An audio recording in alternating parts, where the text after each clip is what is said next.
প্রতিটা মানুষ আমরা মৃত্যুর ঠিক আগ মুহূর্তে যদি চিন্তা করার সুযোগ পাই, তাহলে প্রত্যেকের চিন্তা আসবে যে আমার জীবনে কি কি করার সুযোগ ছিল অথচ আমি করিনি। অতএব জীবনের প্রতিটি মুহূর্তকে, প্রতিটি সেকেন্ডকে মূল্যায়ন করা উচিত একজন মুমিনের জন্য। একটা মিনিট সময় এর ভিতরে যদি আমি আমল করতে চাই, তো বহু আমল 1 মিনিটের ভিতরে করা যায়। প্রতিদিনে 1440 মিনিট আমরা ব্যয় করে থাকি। এই 1440 মিনিট থেকে প্রতিদিন যদি 1 মিনিট আমি আমল করি আর এটা নিয়মিত করি আমার মৃত্যু পর্যন্ত, ইনশাআল্লাহ দেখা যাবে আমার আমল নামায় আমলের বিশাল পাহাড় জমা হয়ে গেছে। কিভাবে সেটা, কিসে আমল আমরা 1 মিনিটের ভিতরে এত আমল করতে পারি? কয়েকটা আমরা নজির স্বরূপ বলতে পারি। 1 মিনিটের ভিতরে আমি যদি সুবহানাল্লাহ পড়ি, 1 মিনিট সুবহানাল্লাহ পড়লে 100 বার সুবহানাল্লাহ বলা যায়। এটা পরীক্ষা করে দেখা হয়েছে, আপনি পরীক্ষা করে দেখতে পারেন। সুবহানাল্লাহ সুবহানাল্লাহ সুবহানাল্লাহ গুনে 100 বার সুবহানাল্লাহ পড়তে কতক্ষণ সময় লাগে?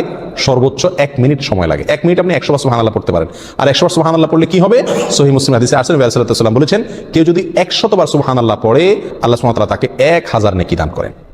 1000টি বিনিময় আল্লাহ তাআলা তাকে কিয়ামতের ময়দানে দান করবেন 100 বার সুবহানাল্লাহ পড়লে। তাহলে প্রতিদিন যদি আমি 1 মিনিট সুবহানাল্লাহ পড়ি শুধুমাত্র, তাহলে প্রতিদিন আমি 1000 করে নেকির মালিক হয়ে গেলাম। 30 দিনে 30,000। এভাবে হিসাব করেন সারা বছর, সারা জিন্দেগি কি পরিমাণ দাঁড়াবে ইনশাআল্লাহ।